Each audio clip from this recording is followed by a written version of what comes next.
Surat ring road સ્થિત અનમોલ textile માર્કેટમાં બુધવારે બપોરે આશરે 2 વાગ્યાના સુમારે મજૂરી કામ શોધવા ગયેલા 2 યુવાનો પર વેપારીઓ દ્વારા ચોરીના આરોપ હેઠળ મારકૂટ તથા માનસિક શારીરિક સતામણી કરાઈ હોવાની ગંભીર ઘટના સામે આવી હતી. ત્વરિત પોલીસે એટ્રોસિટી એક્ટ હેઠળ આરોપીઓની ધરપકડ કરી વધુ પૂછતાછ હાથ ધરી છે.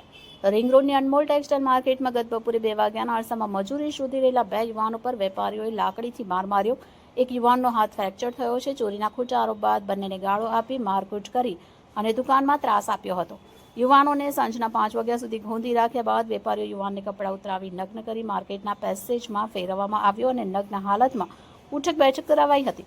પોલીસે ઘટનાની ઝીણવટ તપાસ કરી એટ્રોસિટી એક્ટ હેઠળ ગુનો નોંધી આરોપીઓની ધરપકડ કરી હતી.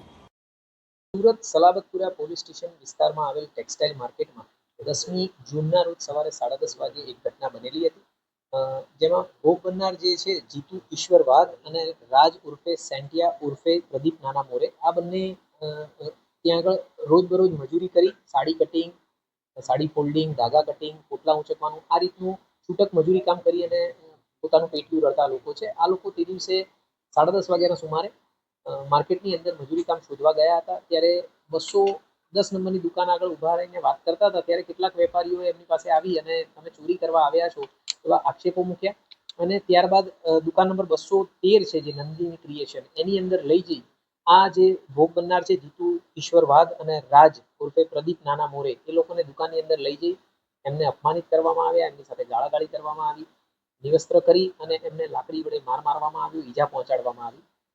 આ બાબતના વિડીયો બન્યા હતા અને પછી આ ઘટના જે છે અનમોલ માર્કેટની અંદરના ભાગે બનેલી હતી.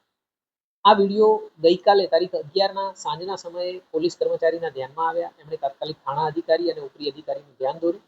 પોલીસે સુઓ મોટો એક્શન લઈ આ જે ભોગ બનનાર છે એમને એમના ઘરેથી શોધી કાઢ્યા અને એમની ફરિયાદ લીધેલી છે. એમનું મેડિકલ તપાસ કરવામાં આવેલી છે. પૂછપરછ બાદ આ ઘટનાની અંદર જે 3 વેપારીઓના નામ હાલે પ્રાથમિક દ્રષ્ટિએ સામે આવ્યા છે એ પૈકી વૈભવ ભાલોટિયા, નીતિશ કેટિયા, આ બંનેને ડિટેન કરી દેવામાં આવેલા છે.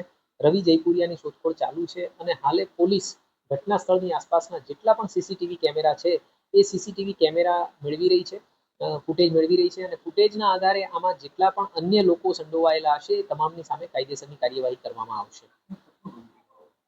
આ જે વેપારીઓ દ્વારા કાયદો હાથમાં લેવામાં આવ્યો એ કોઈ પણ રીતે અને જે રીતે આ ઘટનાને અંજામ આપવામાં આવ્યો છે કોઈ પણ રીતે સ્વીકાર્ય નથી.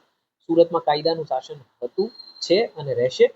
ક્યારેય કોઈ પણ નાગરિકોને કોઈ પણ કમ્પ્લેન હોય તો પોલીસ સ્ટેશન 24 કલાક માટે ખુલ્લા છે. 100 નંબર ઉપર પોલીસ એક્ટિવ છે.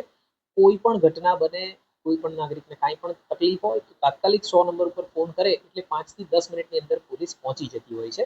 વેપારીઓ અને અન્ય તમામ મિત્રોને, સુરતના રહેવાસીઓને એક ખાસ વિનંતી છે, કાયદો ક્યારેય હાથમાં લેવો નહીં.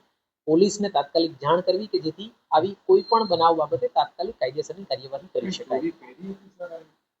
હાલે